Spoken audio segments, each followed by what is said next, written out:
የአብዛኛው ሰው ፍላጎት አሁን ላይ በአጭር ጊዜ መክበር ነው። ከዚህ ፍላጎት የተነሳ ብዛት ያላቸው ሰዎች ገንዘባቸውን የተበሉባቸውን 5 ቢዝነሶች ዛሬ እናያለን። ማስጠንቀቂያ ያለኝ በዚህ ቪዲዮ ላይ ሜንሽን የማረጋቸው ቢዝነሶች ውስጥ ገብታችሁ እየሰራላችሁ ሰክሰስፉል እየሆናችሁ ያላችሁ ሰዎች ካላችሁ ጉድ ፎር ዩ። ይሄ ቪዲዮ ለእናንተ አይደለም የተሰራው፣ ግን ደግሞ የሀገሬ ልጆች በስንት ልፋት ድካም ያገኙትን ገንዘብ ሲበሉ ዝም ማለት አልችልም። ዩቲዩብ ላይ ከ400,000 ሰው በላይ እንደሚከተለው ግለሰብ ፐርሰናሊ ግዴታዬ ነው ብዬ ስለማስብ ነው። እንደ አንድ ዜጋ ደግሞ በዚህ ጉዳይ ላይ ሌሎች ሰዎች እንዳይሸወዱ ማድረግ የሁላችንም ኃላፊነት ነው። በእነዚህ ቢዝነሶች ገብታችሁ ደግሞ ገንዘባችሁን ሉዝ ያደረጋችሁ ሰዎች ሌላው ሰው መማሪያ እንዲሆን ኮሜንት ላይ ጽፉልናላችሁ። ለማታውቁ ሰዎች ዮናስ ሞባላለሁ። ዮናይል ኮሚኒኬሽን የሚባል የማርኬቲንግ ኤጀንሲ አስተዳድራለሁ። ዩቲዩብ ላይ ቁም ነገር ለማየት የምትመጡ ሰዎች ከሆናችሁ ሰብስክራይብ በማድረግ ፋሚሊ ነው። የመጀመሪያው መልቲ ሌቭል ማርኬቲንግ ወይም ደግሞ በተለምዶ ኔትወርክ ማርኬቲንግ እያልን የምንጠራቸው ቢዝነሶች ናቸው። ሞስት ፕሮባብሊ ሰምታችሁታል ብዬ አስባለሁኝ። አንድ ሰው ስታስገባ፣ 2 ሰው ስታስገባ፣ ከዛ እነሱ ደግሞ ሌላ ሰው ሲያስገቡ ሀብታም ትሆናላችሁ ራይት። በዚህ ምክንያት የተጣላናቸው ጓደኞች፣ ዘመዶች ይኖሩናል፣ መንገድ ላይ አስቆመው ያስቸገሩና ምናምን።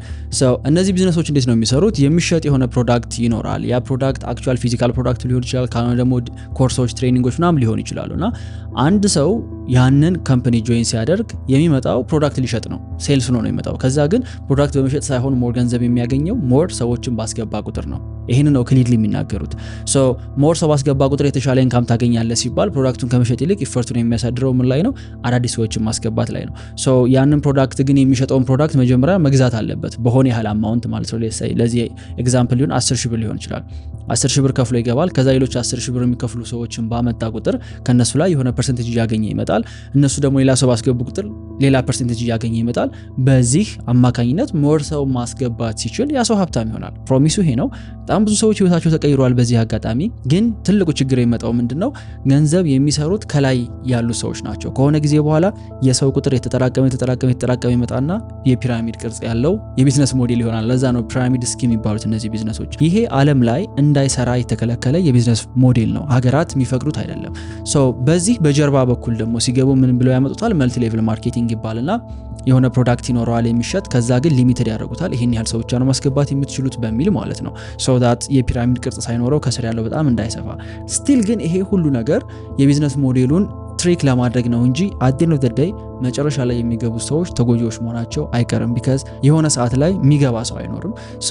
የሚገቡላችሁ ፕሮሚስ፣ የሚያሳዩአችሁ ላይፍ ስታይል ምናምን ከላይ ያሉ ሰዎች ያገኙት ነው። እነሱ የደረሱበት ቦታ ለመድረስ ምን ያህል ሰው በእናንተ ስር መግባት እንዳለበት ኢማጂን። ለዚህ ነው ፒራሚድ ስኪም የሆኑ ቢዝነሶች ዓለም ላይ እንዳይሰሩ የተከለከለበት ምክንያት ከሆነ ጊዜ በኋላ ከላይ ያሉ ሰዎችን ብቻ የሚጠቅሙ ቢዝነስ ሞዴሎች ስለሆኑ ነው። እኛ ግን ላይ ተሞክረው ሰክሰስፉል የነበሩ ፌል ያደረጉም እንደዚህ አይነት ቢዝነሶች ነበሩ። በዚህ የሚጠቀም ሰው የለም እያልኩ አይደለም። በጣም ብዙ ሰዎች ህይወታቸው ተቀይሯል። ፕሮዳክቶችም ጠቃሚ ሊሆኑ ይችላሉ እኮ ባይ ዘ ወይ። እሱ ላይ አይደለም የኔ ትልቁ ችግር ያለው፣ ግን ማጆሪቲውን ህዝብ ሰርቭ ማድረግ የሚችል ቢዝነስ ሞዴል አይደለም። የሚገቡላችሁ ፕሮሚስ፣ ቃል የሚገቡላችሁ ነገር፣ የሚያሳያችሁ ላይፍ ስታይል እናንተ እንደሚኖራችሁ ምንም አይነት ጋራንቲ የለም። ምክንያቱም ከሆነ ጊዜ በኋላ ቢዝነሱ አያድግም። ለዛ ነው ሄደው የሆነ አመት ላይ የሚዘጉት። ቢካዝ የሚገባ ሰው ጠፋ ማለት ከስር ያለው ሰው ኮምፕሌን ማድረግ ይጀምራል። ከላይ ያሉት ግን ኦልሬዲ ሀብታቸውን አጠራክመው ከዛ ቢዝነስ ይወጣሉ ማለት ነው። በተለይ ደግሞ እኛ ሀገር ላይ ወጣቱን ታርጌት አድርገው ነው የሚሰሩት። እጅግ በጣም ብዙ ወጣቶች ወደዚህ ቢዝነስ እየገቡ እየተመለከትን ነው በየጊዜው። ግን ሲወጡ ያላቸውን ፊድባክ ብትጠይቋቸው እስካሁን ምኑኝ ነው እዛ ውስጥ የነበርኩት። እንደውም አዳማኛ የምሰራበት አካባቢ የነበሩ ሰዎች እንዴት ዝም አላችሁን የዛኔ ስንሰራ ይሉኛልና፣ ለምንድን ነው ስትገቡበት ሰክራችሁ ነው የምትገቡት? በፕሮሚስ ይሄን ታገኛላችሁ ስትባሉ በቃ ስክር ብላችሁ ትገቡና በኋላ ላይ ግን ጠብ የሚል ነገር የለም። እናንተ በመግባታችሁ ግን የሚጠቀም የሆነ ሰው አለ። እኔን ከጠይቃችሁኝ መልቲ ሌቭል ማርኬቲንግ ቢዝነሶችን ጆይን እንድታደርጉ ሪከመንድ አላደርጋችሁም። ግን እንዴት ነው አይደንቲፋይ የምናደርገው ካላችሁኝ፣ መጀመሪያ ስትገቡ የሆነ ቢዝነስ ኢንቫይት ሲያደርጋችሁ ይሄ እንዲህ አይነት ነገር ሽጡ ምናምን ብሎ ሲጠራችሁ አክቹአሊ ፕሮዳክቱን በመሸጥ ነው ገንዘብ የምታገኙት ወይስ ሰው ስታስገቡ ነው? ሰው ስታስገቡ ገንዘብ ታገኛላችሁ የሚል ነገር ከመጣ ያ ወደ መልቲ ሌቭል ማርኬቲንግ ወደ ፒራሚድ ስኪም ነው የሚያመራው። ሌላው ደግሞ ቼክ የምታደርጉት እዛ ቢዝነስ ላይ ያሉ ሰዎች ከላይ ያሉት ተጠቃሚ የሚሆኑት ሞር ፕሮዳክት በተሸጠ ቁጥር ነው ወይስ ሞር ሰው በገባ ቁጥር ነው? ስቲል አሁንም ታርጌታቸው ብዛት ያለውን ሴልስ በሚል ስም መሰብሰብ ከሆነ አሁንም ያሉት የሴልስ ቢዝነስ ላይ ሳይሆን ሪክሩቲንግ ወይም ደግሞ ሰው መቅጠር ላይ ነው ማለት ነው። እሱ ደግሞ ወደ ፒራሚድ ስኪምነት ሊድ ያደርገዋል። ላለፉት 5 ዓመታት አካባቢ ከኮቪድ ጊዜ ጀምሮ ከ3 ከ4 በላይ ቢዝነሶች ፐርሰናሊ መተውኝን አፕሮች አድርገውኛል። ኢቭን የቢዝነሱ ትላልቅ ቦታ ላይ የሚባሉ ሰዎች ጠርተው አስረድተውኝ እንዴት እንደሚሰራ እንዲህ አይነት ቤኔፊት እንደምታገኝበት ብዙ ኮንቪንስ ሊያደርጉ ይሞክረዋል። እኔ ኦልሬዲ ሪሰርችን ሰርቻለሁ፣ አውቃለሁ ኢንተርናሽናል እነዚህ ቢዝነሶች ወዴት ሊድ ሲያደርጉ እንደነበረና ግን እኔም ቢቢ የወጣሁት የቢዝነስ ሞዴል ላይ ማአት ወጣቶች ገብተውበት ስመለከት በማይሆን ተስፋ በኢጎ ሲሞሏቸው ስመለከት ስመለከት ያሳዝኑኛል እነዛ ወጣቶች። ስለዚህ ፕሊዝ ከነዚህ ተጠንቀቁላችሁ ነው። ሁለተኛው ሪስኪ የሆነ ቢዝነስ ደግሞ ኢትዮጵያ ውስጥ በብድር የሚጀመሩ ቢዝነሶች ናቸው። አሁን ላይ ተለምዷል። የሆኑ ማህበራት ብድግ እያሉ ማበደር ጀምረዋል አይደለ? ቴክኒካሊ ስታስቡት ኢትዮጵያ ውስጥ እንደዚህ አይነት የፋይናንሻል ሴክተር ላይ ለመግባት ከናሽናል ባንክ ፍቃድ መውሰድ ያስፈልጋል። እርግጠኛ ይብን አይደለም እነዚህ ማህበራት ፍቃድ ኖሯቸው ከናሽናል ባንክ ያበድሩ፣ ግን የሆኑ ሰዎች ተሰብስበው ያቋቋሙት ማህበር ገንዘብ ማበደር ጀምሬያለሁኝ ይላል። ቢዝነስ መጀመር የሚፈልጉ ሰዎች የቢዝነስ ማስጀመሪያ ብድር ይወስዳሉ። በጣም እናንተ ያላያችሁት ውስብስብ የሂሳብ አሰራር ከጀርባ አለ። ለምሳሌ ሰንበዲ መጥቶ 100 ሺህ ብር ነው መበደር የምፈልገው ለስራ ማስጀመሪያ ቢል፣ ኦኬ ችግር የለው 100 ሺህ ብር ነው ሰጣለን፣ የሆነ ያህል ቆጥብ ይባላል። ሌስ የመጀመሪያ 50%ን 50 ሺህ ብር ይቆጥባል፣ እነሱ 50 ሺህ ብር ይሰጡታል፣ 100 ሺህ ብር ይዞ ይሄዳል። ከዛ ወለዱ 30% ሊሆን ይችላል። 30% ወለድ ኢንተረስት የሚያስከፍሏችሁ ግን እናንተ ከተበደራችኋት ከወሰዳችኋት 50 ሺህ ብር ሳይሆን እናንተም ጨምራችሁ ካስገባችሁት 100 ሺህ ብር ነው የሚሆነው። ስለዚህ በየአመቱ 30 ሺህ ብር ነው እየወለደ የሚሄደው እንጂ እናንተ የተበረደራችኋትን የ50 ሺዋን ኢንተረስት ብቻ አይደለም የምትከፍሉት ማለት ነው። ይሄን ብዙ ኖቲስ አያደርገውም። ኢቭን እንደዛ መሆኑ ብቻ አይደለም። ለምሳሌ ብድሩን የምትከፍሉት በ5 አመት ሊሆን ይችላል። የምትከፍሉት በየወሩ ተመላሽ የሚባለው ገንዘብ የሚሰራው በ5 አመት ካልኩሌት ተደርጎ ነው። ስለዚህ ገንዘቡ እናንተ ጋር ከገባ 1 ወር 2 ወር እንኳን ሆኖት ግን የምትከፍሉት 5 አመት ሙሉ እናንተ ጋር ይቆያል ተብሎ ታስቦ ነው። ኦኬ ይሄ ነው። እነዚህን ሂሳቦች ባለማወቃቸው እጅግ በጣም ብዙ ሰዎች ከዚህ ብድር መውጣት አቅቷቸዋል። እኔ ፐርሰናሊ ማቃቸው አሉ። በሚሊዮኖች የሚቆጠር ገንዘብ ይወስዳሉ። ቢዝነሱ ይጀምራል። አንደኛ ቢዝነሱን ቴስት አላደረጉትም በትንሽ አማውንት፣ ሁለተኛ ቶሎ ነው ገንዘቡን የሚሰጧቸው፣ በሳምንት በ2 ሳምንት ይሰጧቸዋል። በጣም ደስተኞች ሆነው ቶሎ ብለው ወደ ቢዝነሱ ይገቡበታል። ከዛ ግን ቢዝነሱን ሰክሰስፉል አይሆንም። ኢንተረስቱን ከፍሎ መጨረስ ደግሞ ሌላ ራሱን የቻለ ሀስል ነው። ሰምታችሁ ታውቃላችሁ ብዬ አስባለሁ። እነዚህ የማይክሮ ፋይናንስ ብድር እኮ በቃ ተከፍሎ ያልቅም ይባላል። ለምን? ሰው መጀመሪያውኑ ሲገባ ሂሳቡን ጠይቆ ስለማይገባ ነው። ብድር ጥሩ አይደለም እያልኩ አይደለም። ሁላችንም እንበደራለን። ቢዝነስ ላይ ሆኖ የማይበደር ሰው የለም። ግን መጠየቅ ያለባችሁ ግን ስትበደሩ አንደኛ ብድሩን መክፈል የሚያስችል አይነት ኢንቨስትመንት ሊኖራችሁ ይገባል። ምክንያቱም ሰው ብድር ተቀብሎ ወደ ቢዝነስ የሚገባው ለምንድን ነው? በጊዜው ሙሉ ካሹ ላይ ኖረው ይችላል፣ ኦር ደግሞ ካሹን ኢንቨስት ማድረግ ላይ ፈልግ ይችላል። ስለዚህ ሪስኩን ሌላ የሚያበድር አካል ሼር ያደርገዋል፣ ይሞላለታል። ከዛ ግን ሰርቶ እንደሚከፍለው እርግጠኛ ነው እንጂ ከገንዘብ ማጣት የለኝም እኔ እችን ያህል ያለችኝ እችን ደግሞ ብትጨምሩልኝ ቢዝነስ ጀምራለሁ የሚል ከሆነ ይሄ በጣም ትልቅ ሪስክ ነው። በተለይ ከዚህ በፊት ቢዝነስ ሰርታችሁ የማታውቁ ሰዎች ገንዘብ ነው የጎደለኝ ቢዝነስ ለመጀመር ብላችሁ የምታስቡ አይደለም። ገንዘብ አይደለም የጎደላችሁ። መጀመሪያ ራሳችሁ ቴስት አድርጉት ያንን ቢዝነስ መስራት እንደምትችሉ። ቢካዝ እነዛ ድርጅቶች ዋንስ ገንዘብ ከሰጧችሁ በኋላ እናንተ እስካልከፈላችኋቸው ድረስ በፍጹም አይላቀቋችሁ። ይሄ በጣም ትልቅ ዜና ነው። ሰሞኑን በተለይ ኤቭሪዌር እየሰማችሁት ነው ብዬ አስባለሁ። ድርጅቶቹን የሚከሱ ሰዎች አሉ፣ መክፈል ያቃታቸው ሰዎች አሉና እንደዚህ አይነት ነገር ውስጥ እንዳትገቡ ፕሊዝ ተጠንቃችሁ ብድር ስትወስዱ። ሶስተኛው ብዙ ሰው ገንዘቡን የሚበላበት ስራ ትሬዲንግ፣ ፎሬክስ ትሬዲንግ፣ ክሪፕቶ ትሬዲንግ የሚባል ሴክተር ነው። አይኖ ብዙዎቻችሁ እየጠበቃችሁ ሊሆን ይችላል። ይሄንን ስል ከዚህ በፊትም ዮናስ ፎሬክስ ትሬዲንግ ቁማር ነው ብሎ ተናግሯል በሚል ብዙ ቪዲዮዎች ተሰርተውብኛል ብያለሁ። ምንም ጥያቄ የለውም። አሁንም ግን ደግመዋለሁኝ። ለአብዛኛው ሰው ፎሬክስ ትሬዲንግ እንደ ቁማር ነው። ምንም ጥያቄ የለውም። ትሪሊዮኖች የሚንቀሳቀሱበት ሴክተር ነው። ገንዘብ አለ ፎር ሹር። ህይወታቸው የተቀየሩ ሰዎች አሉ። በዚህ ትላልቅ ገንዘብ የሚሰሩ ሰዎች አሉ። ምንም ጥያቄ የለውም። ኢቭን ኢፍ እንደዛም ሆኖ እንኳን ግን በሚገርማችሁ ሁኔታ ይሄን ያህል ገንዘብ የሚንቀሳቀስበት ሴክተሩ ነው። የትኛውም ዓለም ላይ ቶፕ ሀብታም የሚባሉ ሰዎች ቢዝነስ ኦነሮች ናቸው። እነዚህ ትሬደርስ ገንዘብ ሜክ አድርገው ወደ ቢዝነስነት ያሳድጉበታል ነው እንጂ በዛ ስራ በቃ የሀብት ጥግ ላይ የደረሰ ሰው የለም። የትኛውም ዓለም ላይ ሪሰርቻችሁ መስራት ትችላላችሁ።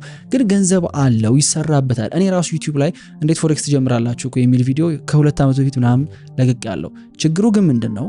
ብዙዎቻችሁ ወደዚህ ቢዝነስ የምትገቡት የሆነ የሚብለጨለጭ ላይፍ ስታይል አይታችሁ በአጭር ጊዜ ይሳካልኛል፣ ዱባይ ሄጄ እኖራለሁ፣ መኪኖች ይኖሩኛል እንደገሌ ብላችሁ ነው እንጂ አክቹአሊ ስራ እንደሆነ ለሆነ ያህል አመት ምናልባት ባላተርፍም ግን ራሴን እያስተማርኩኝ ሪሰርች እያደረኩ ሄዳለሁ። ይሄን ተቀብላችሁት አይደለም።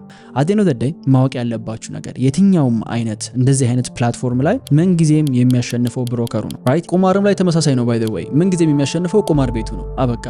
ያም በላ ይሄን በላ። አዴኖ ዘዳይ ግን የራሱን ኮሚሽን ይዞ መሄዱ ስለማይቀር ማለት ነውና ይሄ ቢዝነስ ምናልባት ዓለም ላይ በትልቁ ሰዎች ከተጭበረበሩባቸው ሴክተሮች ከመጀመሪያዎቹ ይመደባል። ምክንያቱም በ2024 ብቻ ክሪፕቶ ትሬዲንግ ማጭበርበር ከ5.9 ቢሊዮን ዶላር በላይ ሰዎች ተበልተዋል። 5.9 ቢሊዮን ዶላር ሰዎች የተጭበረበሩት ነው። ኢማጂን እጅግ በጣም ብዙ ገንዘብ ነው። ይሄ ዓለም ላይ ያለ ፕሮብለም ነው። ባይዘው ኢትዮጵያ ውስጥ ብቻ አይደለም። ኢትዮጵያ አንዱም በጣም ትንሹ ሀገር ነች። እናንተ ከምታስቡት በላይ ከትክክለኛዎቹ ክሪፕቶ ላይ ኢንቨስት ከሚያደርጉ ሰዎች ይልቅ ስካመሮች የበዙበት አይነት ፊልድ ነውና ብዙ ሰው እንዴት መሰላችሁ ገንዘቡን የሚበላው እዚህ ላይ የሆነ ቲክቶክ ላይ ኦር ኢንስታግራም ላይ ምናምን somebody የሚገርም ላይፍ ስታይል ማሳየት ይጀምራል። ይሄው ላይቭ ትሬድ እያደረኩኝ ነው፣ ይሄን ያህል ገንዘብ በሰዓት ሜክ እያደረኩ ነው ምናምን ብሎ ያሳያል። ይሄን ለማድረግ ቀላል ነው። ባይ ዘ ወይ ምንም ኢቨን ጂኒየስ መሆን አይጠበቅም ሰውን በዚህ በኩል ለማጭበርበር። እዛ ስፔስ ላይ ያላችሁ ሰዎች ታውቁታላችሁ ምን ያህል ኢዚ እንደሆነ። ሶ በዛ አካውንት ያሳያቸዋል። ሰው ዴሞ አካውንት ይሁን ሪል አካውንት ይሁን አያውቅም፣ ዝም ብሎ ይመለከታል። ኦረ ይሄን ያህል ዶላር ሰራ በዚህ ሰዓት ኦኬ። ከዛ በኋላ ምንድነው ቀጣዩ ጥያቄ?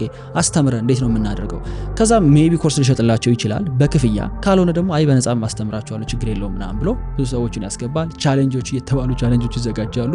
ማአት ሰው ይገባል። በቃ $100 $200 ኢንቨስት ያደረገ ይገባል።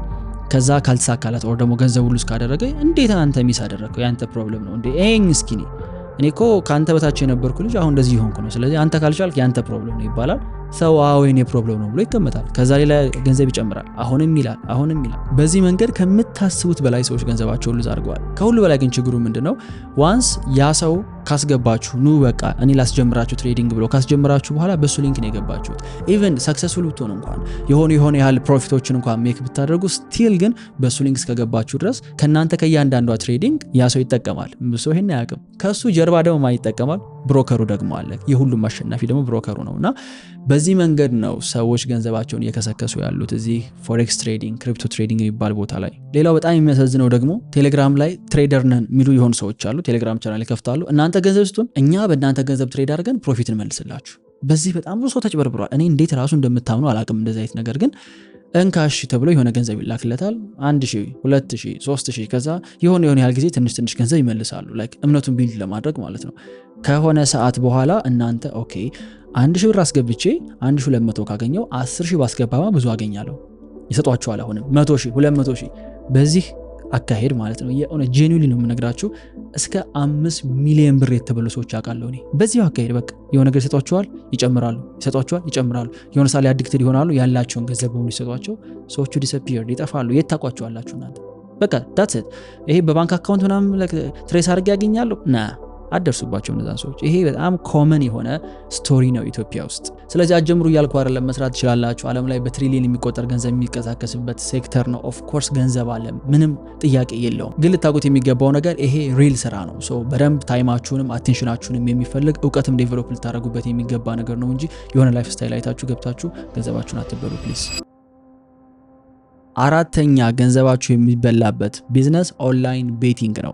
የሆነ ሰሞን ላይ መጥቶ አገሪቱን ያጠለቀለቃት ነገር ቢኖር ቤቲንግ ነው። አሁንም ድረስ አለ። ባይ ዘ ወይ መንግስት ስቲል ተከታትሎ ቢዘጋባቸውም እንኳን አሁን ደግሞ መጥተዋል በተለያየ አጋጣሚና አይኖ በጣም ብዙ ሰዎች በዚህ ሊበሳጩ ይችላሉ። ምናልባት ቤቲንግ ቤት ያላቸው ግን እውነታውን ማውራት ስላለብን ነው። ቢካዝ እየሰማን ነው በጣም ብዙ ሰዎች ራሳቸውን ሲያጠፉ ንብረታቸውን ሲሸጡና ቤቲንግ ፕሮሚሱ ያምራል። 50 ብር ነው ኢንቨስት የምታደርጉት ከዛ ግን 5000 ብር 50000 ብር ሚሊዮን ማሸነፍ ትችላላችሁ። ማስታወቂያው አዱ ይሄ ነው። በጣም የተለመደ ከድሮም ጀምሮ ሰው ቁማር ይጫወታል። አሁን ኦንላይን ሆነና ጭራሽ በጣም ክሬዚ ነው። ላይክ የሆነ የግመል ውድድር፣ የህፃናት የውሻ ውድድር ላይ ምናምን ነው ሰው ቤት እያደረገ ያለው። ኢትስ ሶ አዲክቲቭ። ምክንያቱም የሆነች ነገር አንዴ ከቀመሳችሁ ባላችሁ ነገር ነው የምትገቡት። የእውነት ለዚህ እጅግ በጣም ብዙ ስቶሪዎች አሉ እኛ ሀገር ላይ። ምናልባት እናንተ ልታውቁ ትችላላችሁ። እኔ እንኳን የማውቃቸው የራይድ ሹፌሮች መኪናቸውን ሽጠው አሁን ላይ በጣም የማይሆን ቦታ ውስጥ ያሉ ተማሪዎች፣ እጅግ በጣም ብዙ ሰዎች ኢቭን የሆነ ጊዜ እኮ የህንፃ ጥበቃ ምናምን አይቀርም ነበር እኮ ፖሊሶች ሁሉ እየገቡ ቤት ያደርጉ ነበርና ይኸውላችሁ ሲስተሙ ዲዛይን የተደረገው ሉዝ እንድታደርጉ ነው እንጂ እንድታሸንፉ አይደለም። አት ዘ ኤንድ ኦፍ ዘ ዴይ ሁል ጊዜም ቢሆን የሚያሸንፈው ቤቲንግ ቤቱ ነው። ቤቲንግ ቤት የከፈቱ ሰዎች ማለት ነው በአጭር ጊዜ ነው ሰክሰስፉል የሚሆኑት። በአጭር ጊዜ ሶ ከፈለጋችሁ ቤቲንግ ቤት መክፈት ነው እንጂ ቤት ማድረግ አይደለም። ምክንያቱም ቤቲንግ ቤት የከፈቱ ሰዎች ማለት ነው በአጭር ጊዜ ነው ሰክሰስፉል የሆኑት። ከነሱ በላይ ደግሞ ሰክሰስፉል የሚሆነው ሲስተሙ ዴቨሎፕ አድርጎ የሚሸጥላቸው ነው። አለ ደግሞ ሌላ ከጀርባ ማለት ነው። እነዚህ በየሰፈሩ የምታዩቸው ቤቲንግ ቤቶች የራሳቸውን ሲስተም አለ የሚጠቀሙት። ሌላ ሲስተም ክሬት የሚያደርግ ካምፓኒ አለ። የሁሉም ዊነር እሱ ነው። ከዛ ቀጥሎ ደግሞ እነዚህኞቹ ቤቶች ያሸንፋሉና አይ ነው እንዲህ አይነት ገንዘብ በላሁ ምናምን ልትሉ ትችላላችሁ። ግን እናንተ ገንዘብ ከበላችሁበትና ገንዘብ ካጣችሁበት ጊዜ የቱ ይበልጣል? ከዛ የእናንተ አይነት ደግሞ ስንት በሚሊዮን የሚቆጠር ህዝብ አለ ገንዘቡ ሉዝ የሚያደርግ። የትኛውም የዓለም ሀገር ላይ ብትሄዱ የሀብታሞች ሊስት ላይ ቁማርተኛ አታገኙ። ቁማርተኛ ሁሌ ገንዘብ ሉዝ እያደረገ ነው። that's it so addiction ነው፣ ሱስ ነው። በተቻለ መጠን ራሳችሁን ከዛ ነገር አርቁ። ለዚህ እንደ ሌሎቹ ቢዝነሶች ተጠንቀቁ ምናምን ኢቭን አይደለም የሚለው አትግቡበት፣ ምንም አይሰራላችሁ። አምስተኛና ለዚህ ቪዲዮ የመጨረሻ የሚሆነው ፌክ የሪል ስቴት እና የመኪና ኢንቨስትመንት። ይሄ በጣም በቃ የሚያሳዝን ነው። እጅግ በጣም ብዙ ሰዎችን አትራክት የሚያደርገው ደግሞ ይሄ ነው። እስካሁን ያወራቸው ቢዝነሶች ሞር ኦፍ ወጣቱ ላይ ነበር ታርጌት የሚያደርጉት። ይሄኛው ግን አክቹዋል ፋሚሊ ያላቸው ስራ ያላቸው ሰዎች ብዙ የተበሉበት ሴክተር ነው። የሆኑ ድርጅቶች ይመጣሉ፣ እናንተ እቺን ያህል ገንዘብ ብቻ አምጡ፣ እኛ መኪናውን እናመጣላችኋለን፣ እናንተ እንደዚህ አድርጉ፣ እኛ ቤት እንገነባላችኋለን፣ ቤትን እኛ እናመጣላችኋለን። ማአት ሰው ነው በዚህ ሴክተር ኢትዮጵያ ውስጥ ገብቶ ገንዘብ ሁሉ ያደረገው። አሁንም ድረስ ባይ ዘ ወይ የሚሰሩ ካምፓኒዎች አሉ። ስም መጥቀስ አያስፈልግም፣ ታውቋቸዋላችሁ። የሆነ ያህል ጊዜ በሚታወቁ ሰዎች የጮኸ ማስታወቂያ ይሰራል። ማአት ሰው ይገባበታል። 100 ሺህ ብር 200 ሺህ ብር ያስገባል መኪና እንዲኖረው። ከሆነ ያህል ጊዜ በኋላ መኪና ይመጣልሃል ኦር ቤት ይመጣልሃል ተብሎ ከዛ ገንዘቡን ሰብስቦ እነዛ ሰዎች ይጠፋሉ። ይኸውላችሁ ኢትዮጵያ ውስጥ ማለት ነው መጥፋት ያን ያህል ከባድ ነገር እንዳልሆነ ያሳዩን ነው የሆኑ ሰዎች። በቃ ዲስአፒርድ መሆን ይቻላል። የሆኑ ሰዎችን ገንዘብ ወስዶ መጥፋት ይቻላል። ያን ያህል የምንተማመንበትም ነገር ያለ አይመስልም አሁን ባለው ሁኔታ። ማንን ተማምናችሁ ነው ለነዛ ሰዎች እንደዚህ አይነት ገንዘብ የሚሰጠው? አይ ኖ ፕሮሚሲንግ ሊመስል ይችላል። የመኪና ፍላጎት፣ የቤት ፍላጎት ኢትዮጵያ ውስጥ በጣም ክሪቲካል የሚባል ነው። ማይፈልግ ሰው የለም። ለዛ ነው ለመጨረር ቀላል የሆነው እዚህ ሴክተር ላይ። ወደፊትም እንዲህ አይነት ቢዝነሶች መኖራቸው አይቀርም። ምንጊዜም ኢንቨስት ከማድረጋቸው በፊት አንደኛ ሌጋሊ ሬጂስተርድ ናቸው ወይ? መንግስት ያውቃቸዋል ወይ? አክቹአሊ የሚሰጡት ቼክ ትክክል ነው ወይ? የምትፈራረሙት አግሪመንትን ወስዳችሁ ለህግ ባለሙያ ማሳየት። because ብዙ ሰው የማያውቃቸው አግሪመንቶች የተደበቁ በጣም ብዙ ነገሮች አሉ። እነሱ ናቸው በኋላ መልሳችሁ እንዳትጠይቋቸው የሚያደርጓቸው።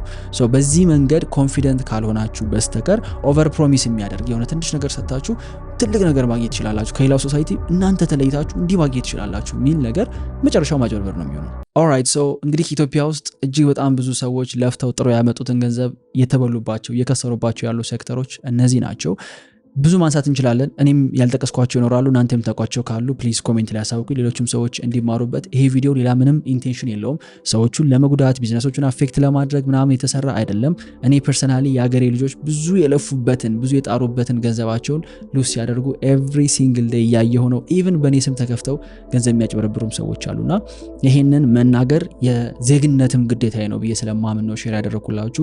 የገጠማችሁ ስቶሪ ካለ የምታውቁት ታሪክ ካለ ፕሊዝ ኮሜንት ላይ አስቀምጡት፣ ሌሎች ሰዎች እንዲማሩባቸው። ፕሊስ የሆነ ገንዘብ ኑሯችሁ ምን ልስራ እያላችሁ ወይም ደግሞ እንዴት ነው ተጨማሪ ኢንካም የማገኘው ገንዘብ ኢንቨስት ሳላደርግ እያላችሁ ስትጨነቁ ስታስቡ የሚገጥሟችሁ ነገሮች የእናንተን ዴስፐሬት መሆን አይተው አድቫንቴጅ የሚወስዱባችሁ ሊሆኑ አይገባም። የእውነት የሚጠቅማችሁ ነገር የእናንተን ህይወት የሚቀይር ሌላውም ሰው ሊጠቅም የሚችል ነገር ዋጋ ያስከፍላል። ዋጋ ሳትከፍሉ እንዲሁ በቀላሉ የሚገኝ ምንም ነገር የለም እዚህ ምድር ላይ። ያን ያህል ሲምፕል አይደለምና ሰዎች መንገዱን አልጋ ባልጋ ካደረጉት ወይም ደግሞ ፕሮሚሱን በጣም ትልቅ አድርገው ካሳዩአችሁ ኦቨር ፕሮሚስ እያደረጉ ከመሰላችሁ ፕሊስ ተጠንቃችሁ ቼክ ለማድረግ ሞክሩ። የምትፈራረሟቸው ዶክመንቶች ካሉ እያንዳንዷን በጥንቃቄ የተደበቀ ነገር እዛ ውስጥ እንዳይኖር ቼክ አድርጉ። የሆኑ ሰዎችን አምናችሁ ከመግባታችሁ በፊት ባክግራውንዳቸውን አጥኑ። ከየት ነው የመጡት እነዚህ ሰዎች? ምን አይነት ቢዝነስ ላይ ነበር ተሰማርተው የነበረው? እነዚህ ነገሮች ቼክ አድርጉ። ሰዎች ስለነሱ የሰጡትን ፊድባክ፣ ቴስቲሞኒያል አይ ነው ኢቭን እነዚህ ነገሮች ሁሉ ባይ ዘ ዌይ ኩክ ይደረጋሉ። ቴስቲሞኒያል ፌክ ቴስቲሞኒያል ይሰራል ምናምን አይ ነው ያ ሁሉ ነገር እንዳለና እነዚህን ነገሮች ቼክ አድርጉ። ከዛ በተጨማሪ ገንዘቡ እንዴት እንደሚሰራ እዛ ቢዝነስ ላይ ተረዱት። አሁን ብዙዎቻችሁ ሚስ የምታደርጉት እዚህ ጋር ነው። እንዴት ነው ያ ድርጅት ገንዘብ ሜክ እያደረገ ያለው? እንዴት ነው ያ ኑ የሚላችሁ ትሬደር እንዴት ነው ገንዘብ የሚሰራው? ኑ ገንዘብ ላበድራችሁ የሚለው አበዳሪ እንዴት ነው ገንዘብ ሜክ የሚያደርገው? በደንብ ቼክ አድርጉ። ገንዘብ ሜክ የሚያደርጉበት መንገድ እናንተ ሉዝ ስታደርጉ ሆኖ ታገኙታላችሁ ብዙ ጊዜና እነዚህን ጥንቃቄዎች አድርጉ ለማለት ነው የሀገሬ ልጆች። አይ ሆፕ የዛሬው ቪዲዮ ጠቃሚ እንደነበር። ኦፌንድ ያደረጋችሁ ያበሳጫችሁ ሰዎች ካላችሁ ምንም ነገር ፐርሰናሊ እናንተን አታክ ለማድረግ የተሰራ አይደለም። በሌላ ኮንቴንት እስክንገናኝ ድረስ see you